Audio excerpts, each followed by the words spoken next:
Hello and welcome to this week's viewer questions. Before we get to viewer questions, I gotta get to the idiocy from Donald Trump recently.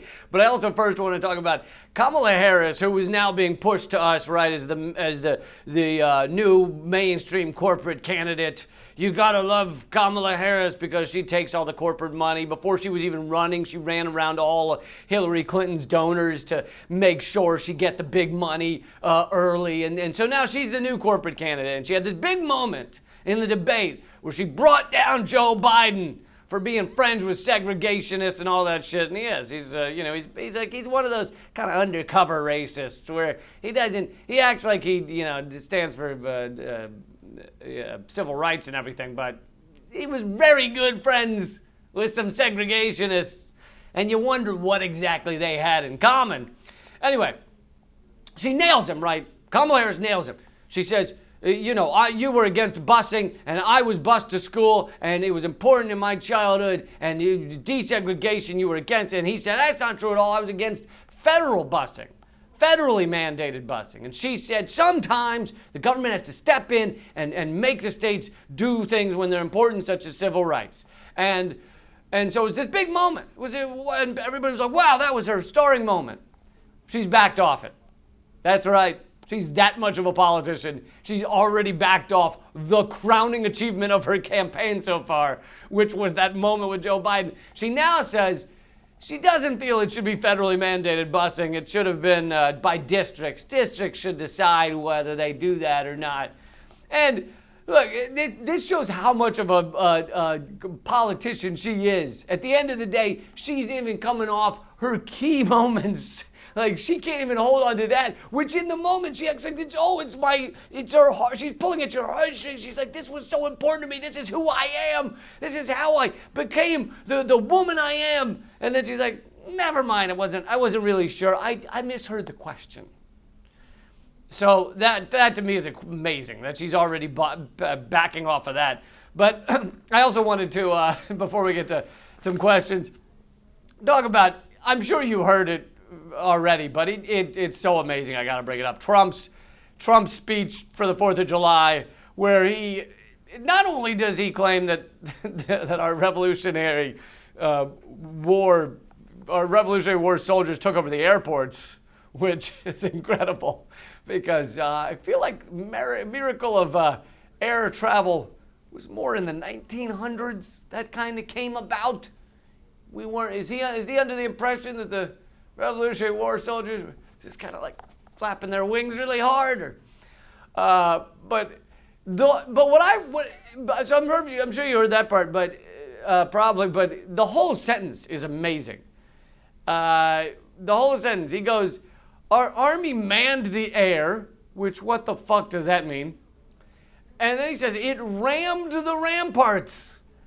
Rammed the ramparts. Now, you could ram some ramparts, I guess, but ramparts are like castles or defensive structures, but they're not usually like, let's ram the rampart. Like, I think the sentence he was trying to read was probably man the ramparts, but he's not good with the words because he's an idiot elitist who coasted through college on his daddy's, billions or whatever, and so he didn't actually study anything. He's not good with the reading. So the whole sentence is, our army manned the air, wrong. Rammed the ramparts, probably wrong. It took over the airports, very wrong. It did everything it had to do, which isn't okay. I mean, that's an actual sentence, piece of a sentence, but any great speechwriter isn't going to put in there, it did everything it had to do. And then he says, at Fort McHenry, he seems to add a D into Fort McHenry. At Fort McHenry, under the rocket's red glare, it had nothing but victory. I'm pretty sure he's just making up words at that point. Anyway, the whole thing was incredible. It was a man with kind of going a little senile, never been that good a reader to begin with, and now he's making up shit about airports during the Revolutionary War. The Continental Army suffered a bitter winter of Valley Forge, found glory across the waters of the Delaware, and seized victory from Cornwallis of Yorktown. Our Army manned the airport. It ran the ramparts. It took over the airports. It did everything it had to do. And at Fort McHenry, under the rocket's red glare, it had nothing but victory. And when dawn came, their star-spangled banner waved defiant. America! What can I say? That's how great America is. We're so great. We had airports years before there were airports. Years before there was flying. We had airports. We were thinking ahead, planning ahead, building airports for the year when we did have planes. That's what I'm saying. Okay, let's get to some comments. And by the way, after the comments, I will say we're giving away 4 winners this week. 4 winners of you get the free download of my comedy special, and I will list those at the end. And if you leave a comment under this video, you'll get entered to win the download of the comedy special for next week.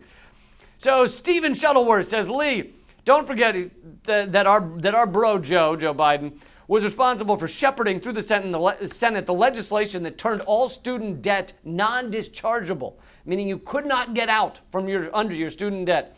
In a Chapter 7 personal bankruptcy, I used to practice bankruptcy law on the only items that were totally non-dischargeable before the neoliberal ascendancy were child support and back taxes, meaning before they passed this shit, which, wasn't that long ago, you could, if you had no money, if you were truly bankrupt, you could get out from under your debt, except for the cases of child support and back taxes.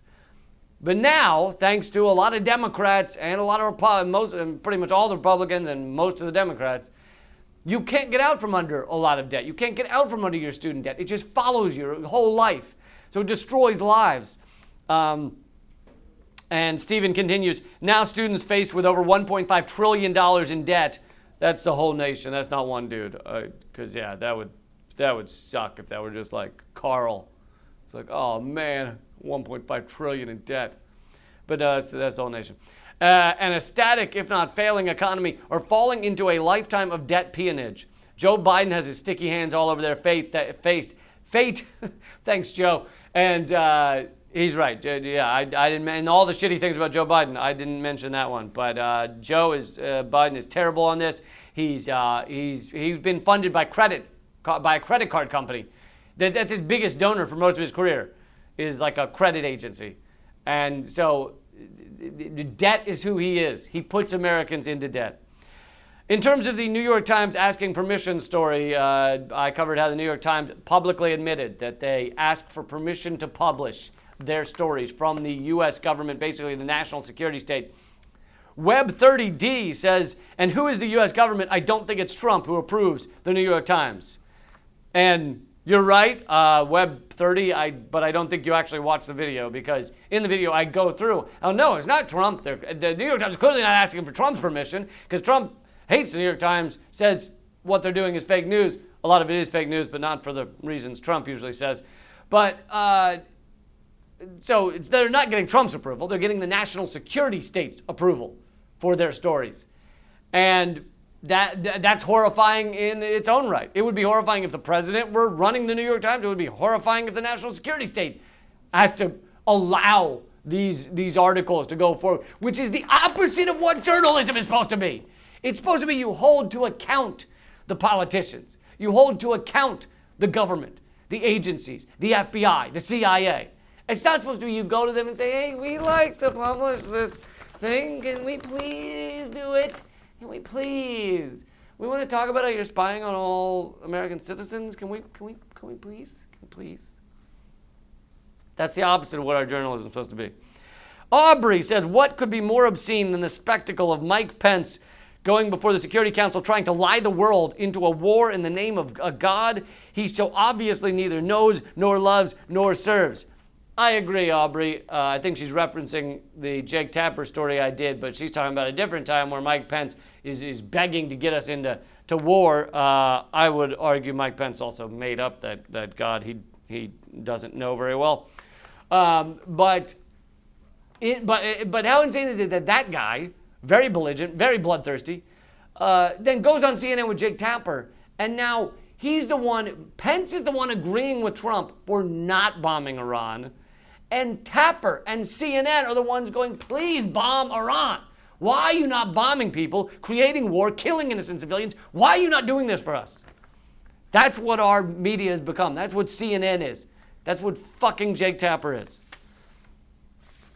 On my segment on common good, how we aren't doing, we're allowing the common good to just be wiped away. There are the public infrastructure, our water fountains, our public schools. It's all, anything for the public good that is not about corporate profit is getting gutted. It's not being repaired. And anyway, Green Spiral Dragon said, interesting side note, my neighboring street has a water main that is getting repaired. The city sent letters to a bunch of people on that street that they need to either pay thousands of dollars to get their lead service lines replaced or sign a waiver. Some of them are consulting lawyers. Think of how horrific that is. Our infrastructure is collapsing, and basically these people just get a note, hey, pay thousands of dollars so that you aren't drinking lead, which is poisonous and can destroy your kids' minds and can make people sick and make people dumb. And so either just accept that, sign a waiver saying, yeah, I'm fine with being dumb. There you go. I'm fine with lead poisoning.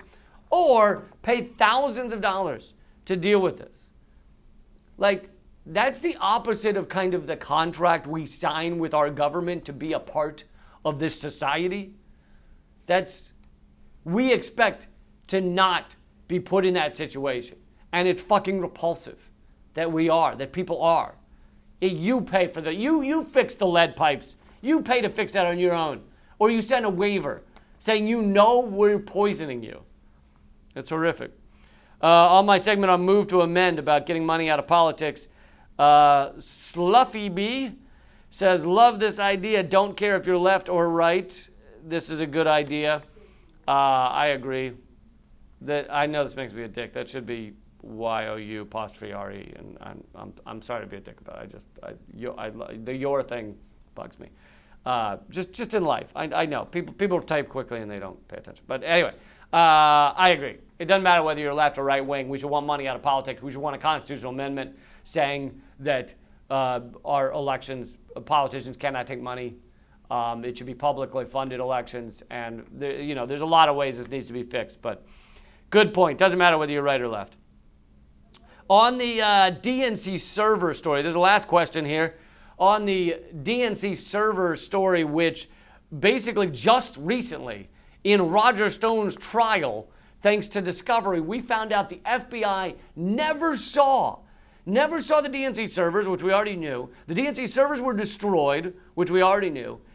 A private company was hired by the DNC, so they're paid to give a result that the DNC likes, paid to look at the servers. The company's called CrowdStrike.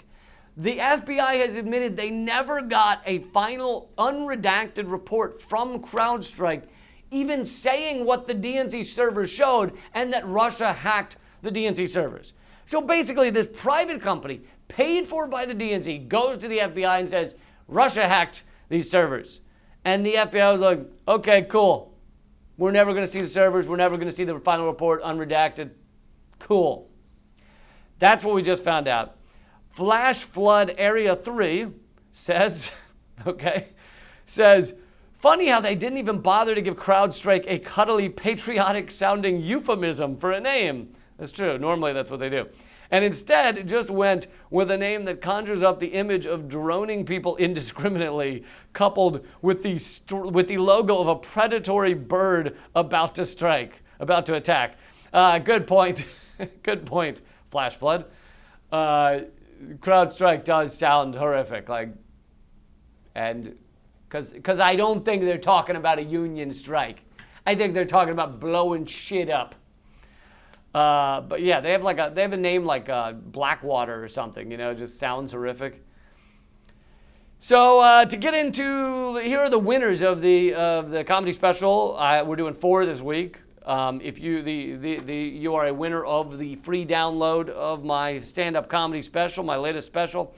The names are Nike Trigger, Lynette Jordan, Mud Pie. I like your first name is the same as the last. Karen Grice. Those are our 4 winners, and all you have to do is email leecampledger@protonmail.com. leecampledger@protonmail.com. Email, say you won. We'll send you the link for the free download. If anybody wants to purchase the comedy special, you can go to leecampcomedyspecial.com to get that. Also, check out my podcast every week. If you like chit-chatting with me, I do a more chit-chatty podcast with Eleanor Goldfield. It's called Common Censored. It is free every single week. And it's on iTunes, Stitcher, Spotify.